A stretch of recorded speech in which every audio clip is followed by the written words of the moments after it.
What's going on, everybody? Welcome. We are here on a beautiful Friday night, almost Saturday, as midnight approaches here on the East Coast.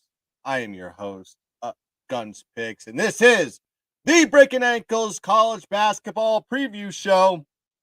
And my God, has this been a terrible day for me, man? I'm just watching my bets just dwindle away, and I gotta be fully transparent today. You have a big day on a Friday, and then you back it up with an absolute Easter egg of absolute crap. The bookie slapped me right in the behind and told me what to do. But guess what? You know what I do? I keep firing shots. I know where I can get above water. As always, I know where the path is. And this is all about longevity. It ain't about the short-term success. So let's get into the plays that pay at least the Penn State boys cash for me today. So I decided to put this hat on because I wanted to feel like a winner.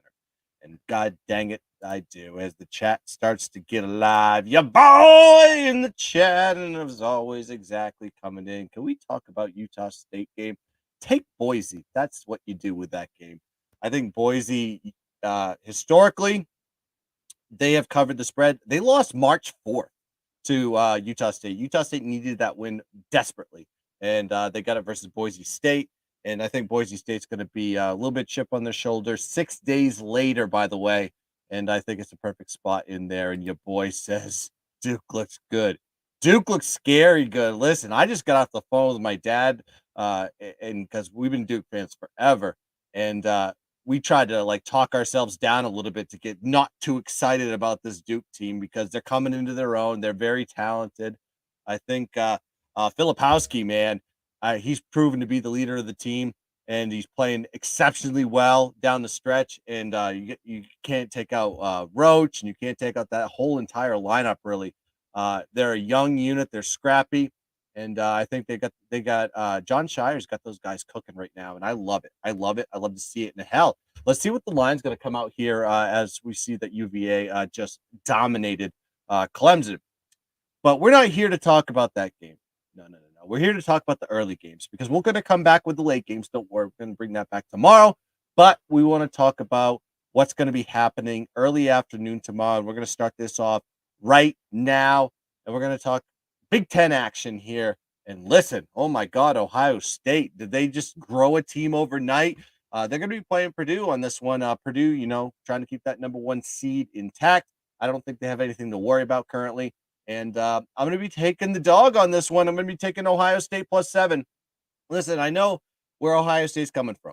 They're not a great team overall, but actually when you actually look at their stats, they are actually statistically a good team. They just kind of step on their own DICK, as they say, and mess up in a lot of these games. But let's talk about Ohio State right now. They're a team on a mission. 5-1 straight up, 6-0 against the spread in their last 6 games. They've gone through the gauntlet of the Big Ten right now as far as the tourney is concerned. So they're very comfortable. They go and they beat Wisconsin. They go and beat Iowa. They go and beat Michigan State today. That's who they've dominated. Now they're playing a Purdue team that you watch them today versus Rutgers. They didn't look as good as what people put them on paper, and they haven't looked good in the last like 6 or 7 games. Anyways, but you look at Purdue; they're 4-2 straight up in their last 6 games. 1-6 against the spread, though, in those games. But you got to look at Ohio State right now. They are 21st in offensive efficiency. They're 94th in field goal percentage, 74th in offensive rebounds, 98th in free throw percentage. Not too bad for this team. And they're going against a Purdue defense that's 26th in defensive efficiency, 33rd in defending shots, 15th in defensive rebounds, and 252nd in allowing opponents to get to the free throw line. I think this is going to be a very important point when we talk about betting teams. We want teams to get to the line and make the free throws, and Ohio State has that ability. And you got a team that allows people to get to the free throw line in Purdue. Now, Purdue's offense, they're pretty good, honestly. 9th in offensive efficiency, 81st in field goal percentage, 2nd in offensive rebounds, 74th in free throw percentage. But they're playing a defense that can actually probably stay with them a little bit here with Ohio State, especially with the line where it sits right now. 96th in defensive efficiency, 90th in defending shots, 184th in defending defensive rebounds. They do allow people to get to the offensive line because aggressive basketball That's what happens. You end up fouling people. But Purdue did win both matchups on the road. January 5th, they won 71-69 as 2-point dogs. Then they go and they absolutely dominated them in the last matchup, 82-55 as 12.5-point favorites. Now you see the line sitting here at a +7 for Ohio State, and that's just that's a weird neutral line to be given to Ohio State on this one, especially a team that is really red hot right now. So I'm buying into this feeling that Ohio State's going to be able to make a nice little run in the tournament. This is all predicated on having Bryce Sensabaugh back in the lineup here. He didn't play today. However, they won by 10 versus Michigan State. So I don't whether he plays or not, I still feel comfortable with the bet at +7. If he does play, I feel like I got the edge on the line here too. So I mean, this guy puts up 16.5 points per game. He's put up about 14 in the last 7 games for this team. So he's actually a heartbeat for this team. They're going to need him, especially against Purdue. Purdue, you got to look at where they are when they play day ball, and actually look at Ohio State in the same manner.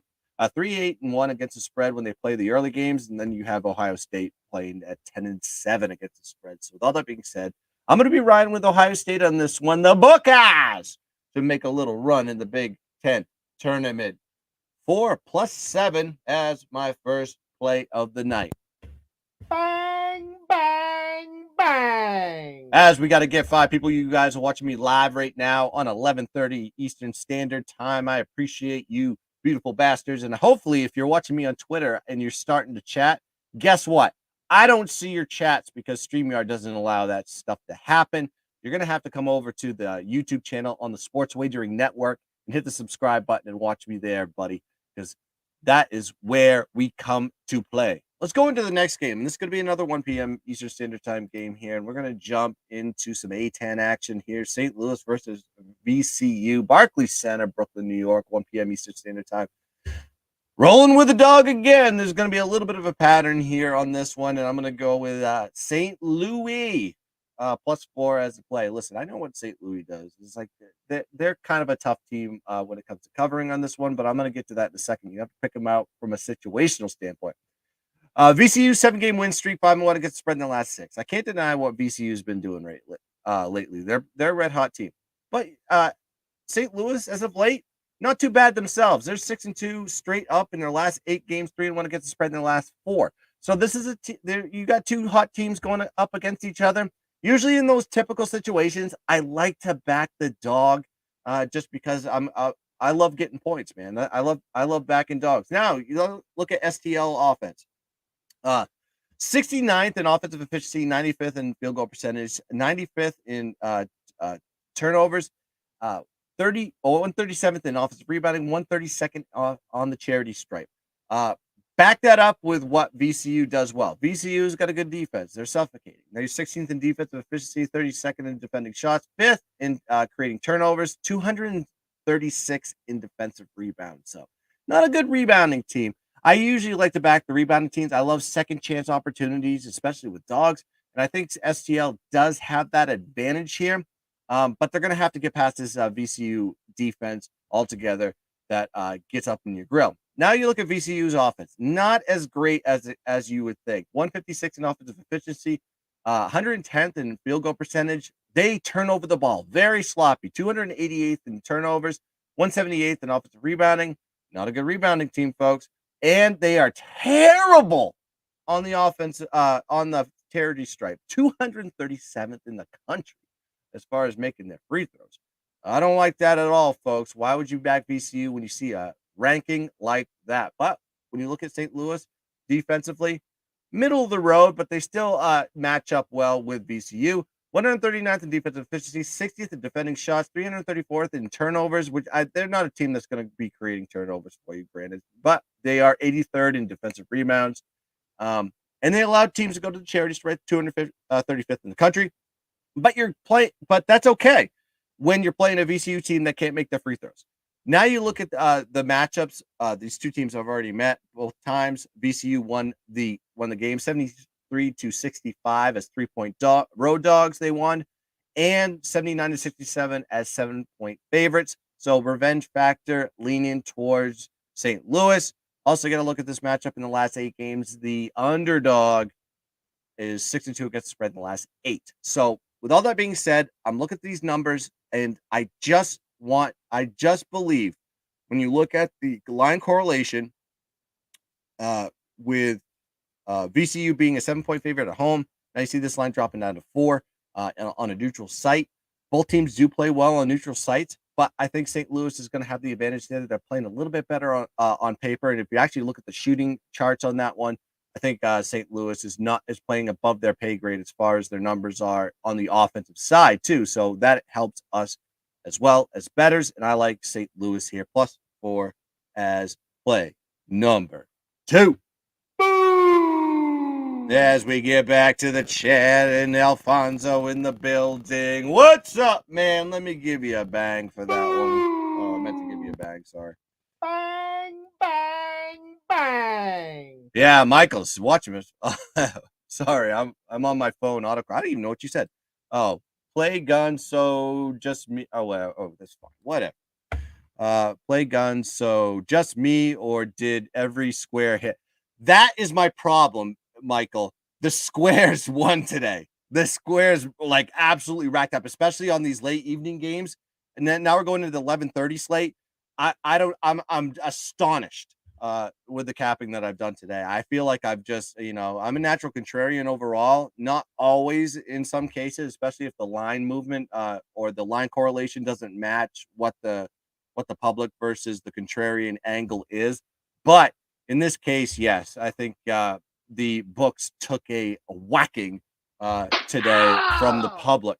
But let's move on to the next game here, folks, as we are driving in here and you guys are watching right now. If you're not part of the channel, if you're not subscribed to the channel, please do that now and hit the like button and hit the notification button. Please. This is what helps this channel grow. Without you guys, we are nothing on YouTube. So please do so as we roll along. I'm doing all this homework. I'm doing all this stuff, and I'm giving this all these breakdowns for absolutely the cost of $0. All I ask is you to hit the like button and hit the notification button and subscribe to the Sports Wagering Network. Next play on the board. This is an interesting one here, folks. Cincinnati versus Houston. This game tips off at 3 p.m. Eastern Standard Time, Saturday, Dickies Arena, Fort Worth, Texas. And my God, I'm taking the double-digit dog on this one. Cincinnati, +10 as the play here. Listen, Houston has won their last 10 straight. But when you actually break these down to a window of the last 7 games, Houston is 1-6 against the spread in the last 7 games. This is a team that is winning, but they are not covering the spread. So teams are really getting to play at the level of Houston. I mean, they're getting motivated. When you play Houston, the number 1 team in the country, you play your best ball. Now, Cincinnati, they're 4-1 straight up and against the spread in the last 5 games, and they're off a massive 30-point win over Temple.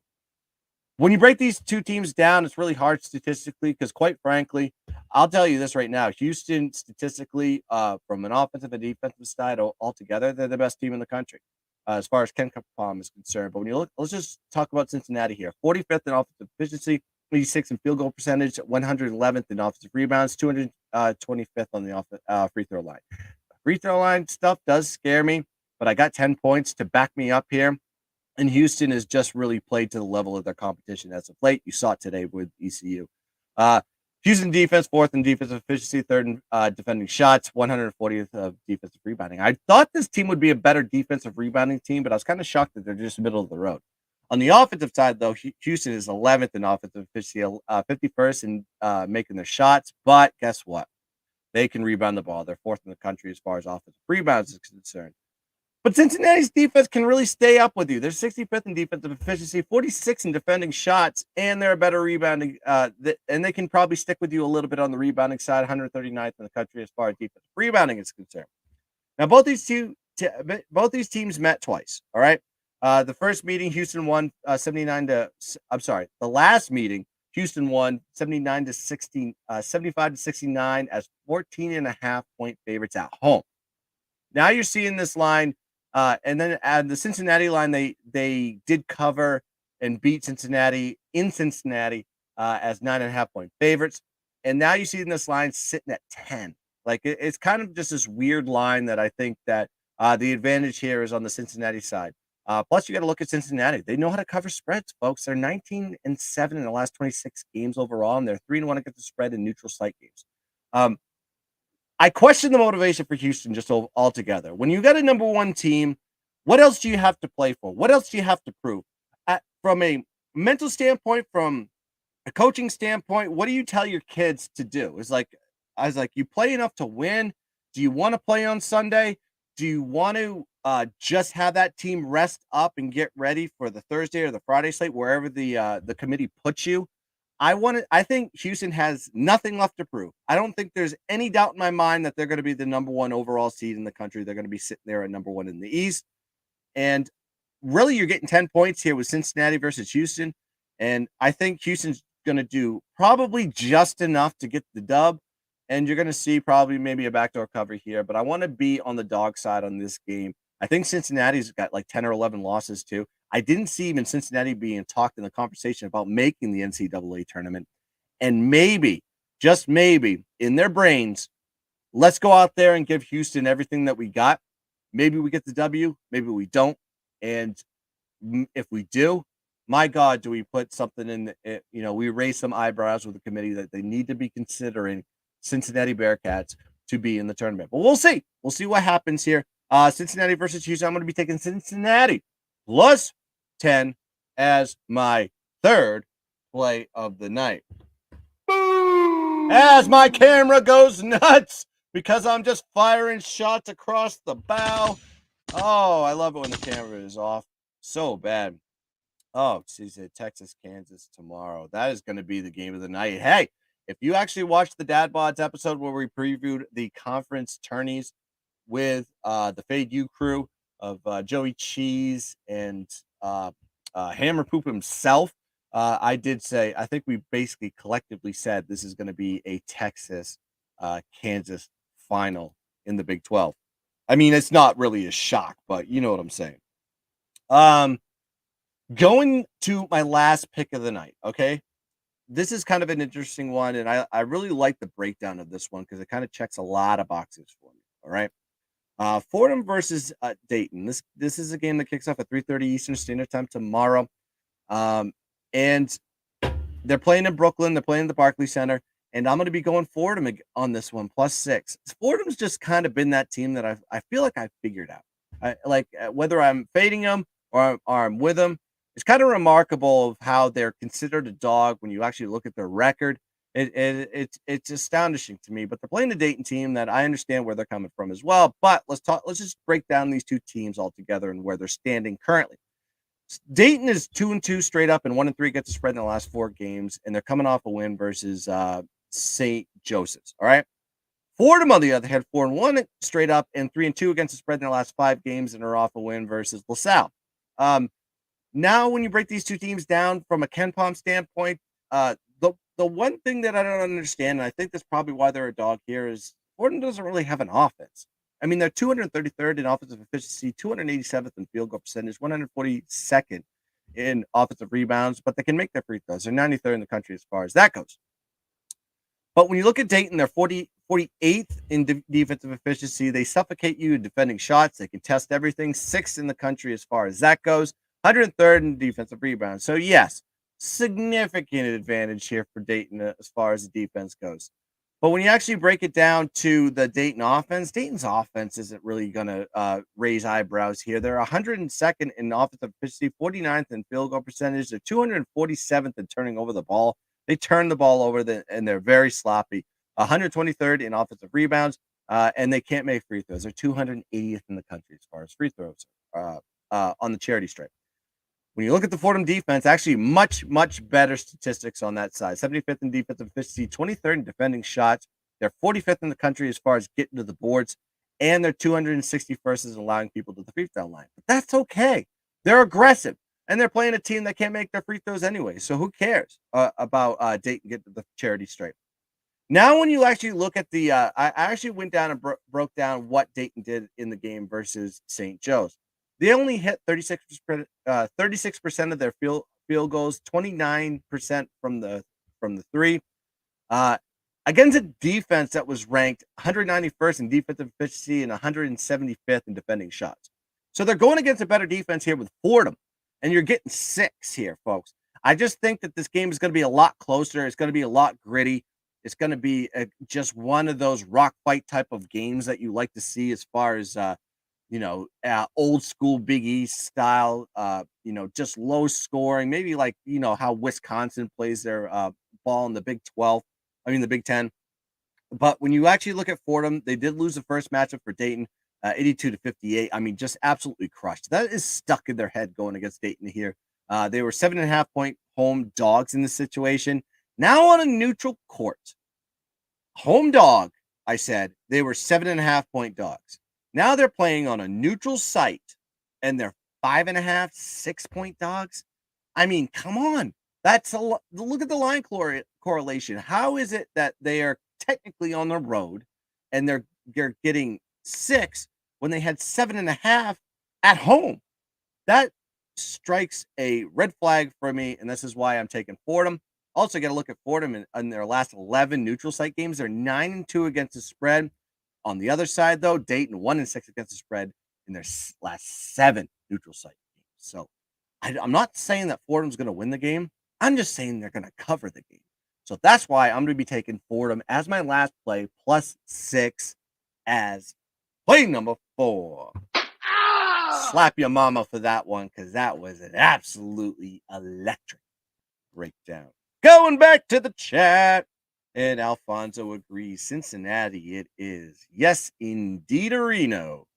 And your boy says he took Riverside to win the conference tourney before it started. Good start tonight. Yes, they're playing right now. They're playing the Gauchos, I believe, from UC Santa Barbara. I actually like that team a lot too, but I did not have an official play on that game. But that's going to do it here for the 4 early plays. I will say this to everybody. You need to come back tomorrow because I'm going to have all the late slate plays. I'll be talking about the bigger championships. I'll probably talk about the ACC championship. I'll talk about the Big 12 championship. Some of these games, the lines aren't out because they hadn't finished the game before I started this show tonight. So don't you fret. I will be back with the Dabster to give some plays on that one. But before we close it out, I got to say one thing. Best bet. You know what my best bet is. I just broke it down on the 4th play of the night. It's Fordham +6. They check too many boxes for me. The line correlation makes sense. And I just think that Fordham will be very tough on Dayton in this game in Brooklyn at the Barclays Center, where Dayton really underperformed in their first game. I sincerely hope their offense really doesn't show up in that game. Based on the window of how they played in their last 10, 5, 4 games. Nothing really impressed me about Dayton, and quite frankly, I think Fordham will keep it close, maybe even come out with the victory. So you guys have been great. I love the chat. I love you guys watching me live right now on a late night. If you're on the East Coast, the West Coast, Mountain Time, whatever, you can be across the country or across the globe, all I know. But please, all I ask you is to like and subscribe to the SWN Network, and make sure you hit the like button, hit the thumbs up, hit the bells, do whatever it takes to make this channel grow. You guys have been absolutely awesome. You guys are dedicated. You guys are loyal. I love you, beautiful bastards, so much. So to recap, for everybody who just joined in late, Ohio State +7. I'm going to go St. Louis +4, Cincy +10, and I'm going to go Fordham +6. We called this the dog day afternoon, and golly, I hope the dogs hit and we don't have a egregious square day like we had today on this Friday in conference championship. But hey, maybe the books are just trying to give a little to the people because the NCAA tournament is coming and they will go and rake them up. Where we will be catching those tickets. So thank you for joining this version of the early slate on the Breakin Ankle Show. Let's cash some tickets, everybody. Let's dominate the board. And as always, let's keep dancing.